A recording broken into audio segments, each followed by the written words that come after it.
Okay, so today we're going to solve an absolute value equation using inverse operations. And I want to take 3 steps. And I want to say the first step is going to be isolate.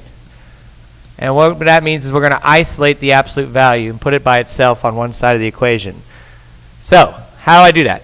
I'm going to take this -2, and I'm going to use the inverse operation, which is addition, and I'm going to add 2 to both sides. And that's going to leave me with 3 times the absolute value of 4x minus 5 equals 21. I also need to get rid of the 3. And this is multiplication 3 times the absolute value, so I'm going to use the inverse, which is divide by 3. And I'm going to divide by 3 because that's the property of equality.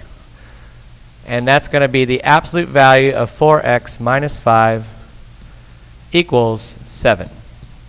So I've isolated the absolute value. The second step is going to be to create 2.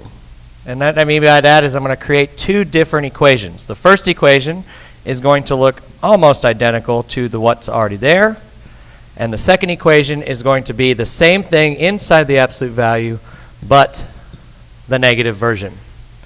So that takes care of step 2. The third thing I'm going to do is I'm going to solve both equations. Okay, so we're going to come down here. We're going to, instead of the -5, the inverse operation is +5. We're going to add 5 to both, which will leave 4x equals 12.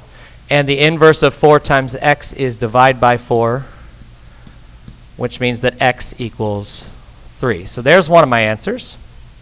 And I'm going to come over to the other one on the right, and I'm going to also add 5 for the inverse. But this time, 4x is going to equal -2. Divide both by 4, and you're going to get x equals -1/2.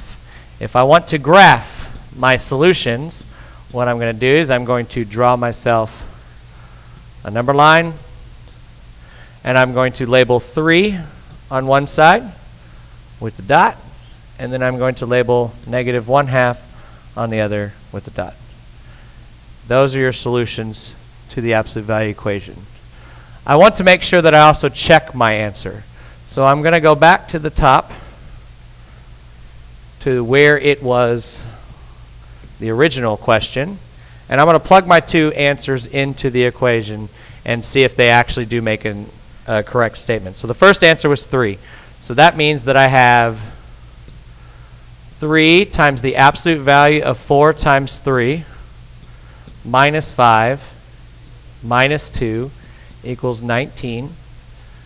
4 times 3 is 12, and 12 minus 5 is 7. So we've got 3 times the absolute value of 7 minus 2 equals 19. 3 times 7 is 21.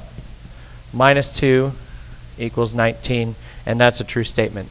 The other one is going to be 3 times the absolute value of 4 times -1/2 minus 5 minus 2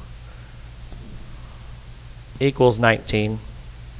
And so 4 times -1/2 is -2 minus 5 is -7.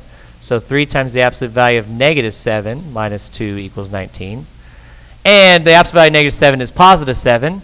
So 3 times +7 is also 21 minus 2 equals 19. So make sure you do check your answers and you get the correct solution. Hope you had fun solving absolute value equations. This is Wyrick signing off.